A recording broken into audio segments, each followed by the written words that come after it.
यहाँ पे तय हुआ और जब भी मेरे ताऊ जी मुझको मिलते हैं वो मुझे कहते हैं कि बेटा तेरी शादी एक ऐसे संत आदमी के घर हुई है, उसका नाम अशोक गहलोत है। वो ऐसा अशोक गहलोत है कि दिखता नहीं है, पर वो एक ऐसा साधु है जिसके हाथ में एक लोटा है और उसका जल बहुत ही शुद्ध है। तो उस घर की बहू बनने का मौका मिला है और सदा इस समाज का, अपने समाज का मान सम्मान बनाए रखना और अपनी पहचान बनाए रखना। और इस परिवार में तू गई है जिससे हमारे परिवार का भी मान सम्मान बढ़ा है, मांगीलाल जी का, मेरे परिवार का भी बढ़ा है समाज में कि मैं इस घर का हिस्सा हुई हूँ। जब मैं यहाँ शादी कर रही थी और मेरे ताऊ जी ने मुझे ये शिक्षा देके यहाँ भेजा, जब भी अभी भी मिलते हैं तो यही कहते हैं कि बेटा वो संत आदमी है, उनकी सेवा करना। मुझे अंदर से बड़ा ही गर्व होता है कि मैं माली समाज में जन्मी और इस घर की बहू हूँ। जब मैं जालौर आई तब मैंने देखा कि जहाँ मैंने घर लिया जहाँ हमने सब्जी खरीदी वो माली, घर का सामान के लिए बर्तन खरीदा वो माली, अभी कल ही जाके चदरें खरीद रहे थे वो माली। अभी आप देखो यहाँ पे मालियों का मंदिर है, हर जगह नहीं है, नागौर में है, यहाँ पे भी माली, हर जगह माली। तो मैं अंदर से गदगद हो गई कि क्या बात है, वैभव जी को ये जगह मिली माली है। पर एक जगह पे मुझे जालौर में किसी माली अध्यक्ष ने कहा, बीजेपी के माली अध्यक्ष ने कहा कि यहाँ पे 1.5 लाख वोट मालियों के हैं, पर जरूरी नहीं वो आपको पड़ेंगे। मैंने कहा ऐसा कैसे हो सकता है कि हम माली हैं और हमें वोट ही नहीं पड़ेंगे? बोला जरूरी नहीं है, ये वोट आपको पड़ेंगे ही पड़ेंगे, आपको उनसे मांगने जाना होगा और उनकी सोच अलग है, उस सोच को समझना होगा। और कोई यहाँ आया नहीं, किसी की महिला कैंडिडेट की पत्नी उन तक पहुंची भी नहीं, आपको हर घर में उनसे अपनापन जताना होगा, तब वो आपके होंगे, ऐसे ही नहीं होंगे।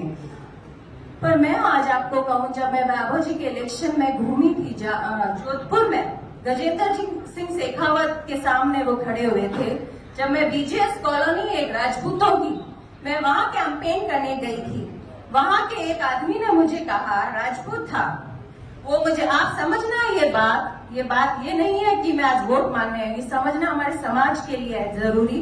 उस व्यक्ति ने मुझे ये कहा कि गजेंद्र जी हमारे बीच में नहीं आएंगे कभी, गजेंद्र जी हमारा काम भी नहीं कराएंगे, हो सकता है गजेंद्र जी जानेगा भी नहीं कि मैं कौन हूँ, पर वो हमारे समाज का मूंछ है, तो इस आन को गिरने नहीं देंगे हम और उसी को वोट करेंगे।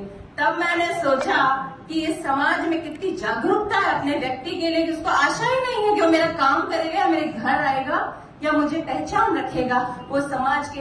पर ये कमी हमारे समाज में मैंने महसूस की है। ये जो मूंछ है अशोक गहलोत की, जो भगवान ने हमारे समाज में दी है, इसको हमारा समाज अपनी मूंछ और सम्मान क्यों नहीं बना सकता है? आप बताएं, ये मेरे को क्यों नहीं गर्वित महसूस हो पाया उस वक्त कि मैं भी कहूँ कि मैं माली समाज की बेटी हूँ और मेरी मूंछ है, ये मेरी आन है, मेरी बान है। हर माली जिस जगह जाता है ये क्यों नहीं कह सकता है कि किसी भी पॉलिटिकल पार्टी से हो, छोड़ो उसे, क्या काम किया क्या नहीं किया छोड़ो उसे, ये हमारे समाज की मूंछ है, हमारा सम्मान है, जहाँ जाता है हमारा मन बनता है। अगर ये भावना हमारे समाज में हो तो जो सावित्री बाई ने उस वक्त किया था, जो महात्मा जी फूले ने उस वक्त किया था, वो जागृति आज फिर से बढ़ाने की जरूरत है कि आज हमारे समाज से, जालौर क्षेत्र से वैभव गहलोत जी को टिकट दिया गया। आप में से किसी गण ने बोला भी था कि ये वक्त है हमारी इज्जत बढ़ने का, और अगर यहाँ से वैभव जी हार गए तो ये खाली मेरी बेइज्जती नहीं होगी, एक माली बेटी की नहीं होगी, हर माली की बेइज्जती होगी। मैं इस मन से कहते जा रही हूँ। मैं यहाँ आई, कोई मेरे ससुर तुल्य है, कोई पिता तुल्य है, कोई मेरे भाई तुल्य है, कोई जेठ तुल्य है। मैं बेटी बन के मांग सकती हूँ, मैं बहू बन के मांग सकती हूँ, क्योंकि आपके समाज की बेटी हूँ। यही कहूंगी कि जो मैंने मूंछ की बात की है, मेरे दिल में हमेशा ये ख्वाब पूरा रखिएगा कि मुझे ये गम मालियों से तो कम से कम ना मिले कि उन्होंने अपनी बेटी को निराश करके भेजा।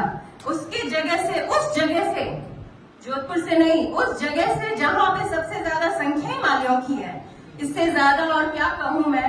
आज तक जिस परिवार में मैं बहू रही, मेरी बेटी को भी मैंने अशोक गहलोत साहब के संस्कार देने की पूरी कोशिश की है कि कहीं ये कमी ना आ जाए कि कोई लोग कहें कि भाई अशोक गहलोत की पोती में ये कमी है, क्योंकि वो नाम इतना बड़ा है अशोक गहलोत, 3 बार मुख्यमंत्री रहा हुआ। आप ये देखें, जब मैं ऐसी सोच रखती हूँ तो वैभव गहलोत जो उनके बेटे हैं, इनके बेटे हैं, उसने क्या शिक्षा ली होगी, वो किस तरीके से, ये दोनों बच्चे जो मेरी एक ननद है जो बॉम्बे शादी की हुई है, इन दोनों बच्चों ने क्या शिक्षा ली होंगी ऐसे माता पिता पा करके, तो वो आज आपके साथ क्यों नहीं खड़े रहेंगे? क्योंकि ये बात यहाँ आई जालौर में, कुछ लोगों ने चैनल चलाया कि ये तो वापस चला जाएगा, आपके साथ खड़ा नहीं रहेगा। पर आप ये क्यों नहीं देख रहे हैं कि उसके पीछे खड़ा कौन है? उसके पीछे श्रीमान अशोक गहलोत जी खड़े हैं, उसके संस्कार खड़े हैं। अगर चला भी गया तो अशोक गहलोत जी डंडा मार के वापस भेज देंगे कि इन लोगों के पास भेजा है, इनकी सेवा में जिंदगी देना, जिसने विश्वास जताया है। और मैंने कल ही एक सभा में कहा था, महिलाओं ने कहा कि आपका घर कहाँ है? आपने कहाँ घर लिया? आप घर लोगे क्या जीतने के बाद? तो मैंने कहा मैंने तो वैभव जी का घर यहीं पे बसा दिया है जालौर में, और अगर आपने मुझे अपना बनाया, जैसे जोधपुर वासियों ने अशोक गहलोत जी को अपना बना के जमा के रखा, तो मेरी बेटी का भी विवाह मैं जालौर की जमीन से करूंगी। आज ये विश्वास के साथ मैं आई हूँ, आप भी मुझे अपना विश्वास दे। सिर्फ माली समाज ही नहीं, सभी समाज के लोग, हम सबको उस व्यक्ति को समझना चाहिए है जो काम करने